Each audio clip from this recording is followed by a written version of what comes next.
Hey everyone, it's 7Demo7, and this is my last flight of Flite Fest West. So I thought I would just talk a little bit about my experience with the mini Drak at Flite Fest West.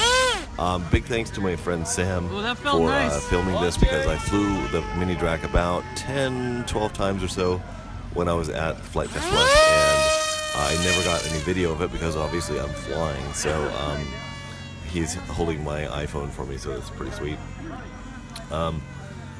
People were very impressed with the mini Drak, and every time I got done flying it, I had people come up to me and just ask me, "What is that? How do I get one? How is it tracking so well?" This plane is just an amazingly accurate flyer. Whenever you give it full throttle, it doesn't pitch up or down an inch. It just goes straight. So people had a lot of questions about what my setup was. So I found a real value in the multi-star 5200 milliamp 10C battery packs. I never thought they would work so well in this craft, but it's a nice weight, and the 10C actually was crazy that it could actually travel this fast. So that's what I'm flying in this one right now. The motor's a stock setup, which is the 1700 kV secret sauce motor from Chris Click. I have a 60 amp ESC from Hobby King in there. It's one of the Hobby King Blue series. But like I was saying, everyone just had a ton of comments about it. Like I've never seen an airplane fly like that. So it was definitely a head turner. And you guys will also notice that whenever I flip the airplane around, you can really see a huge difference between the bottom and the top, which was really great for when it was far away.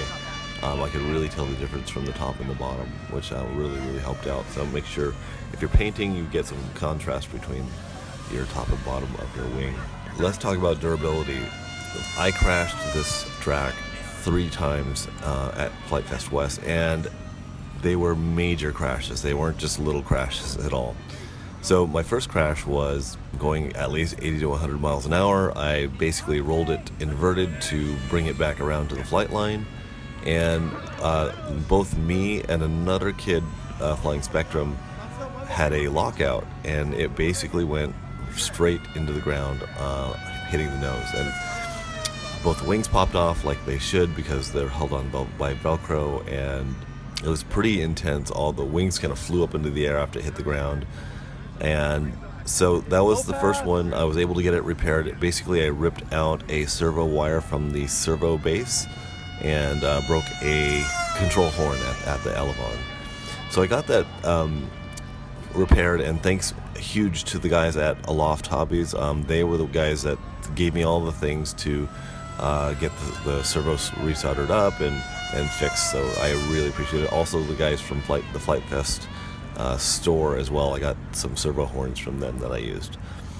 Now the second crash that I had, this is the second flight of the day, and after the repair, and I went up just like this. I came back around out of a loop and hit the backside of one of the only trees that is out in the middle of the field, which is a huge bummer. And in both of these first 2 crashes, the batteries were destroyed. They were compressed to the front of the airplane, and yet the nose of the airplane never came apart, which is an amazing thing, speaking about the durability, because the spars and the whole wing go all the way up to the nose. Actually, I dug mine in farther than what was recommended.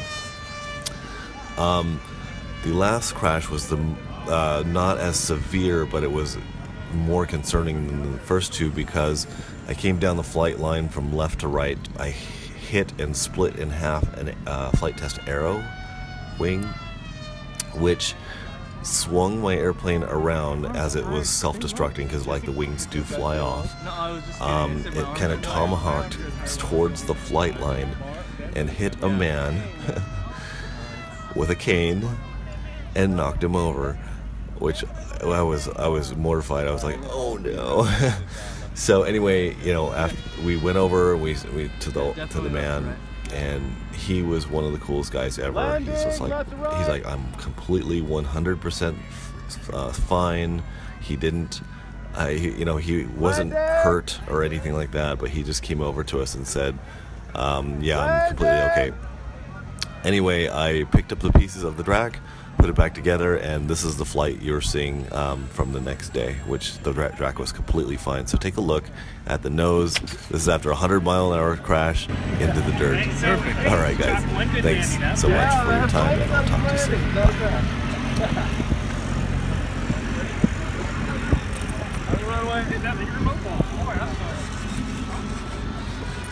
Yeah, buddy, Drak, get you some.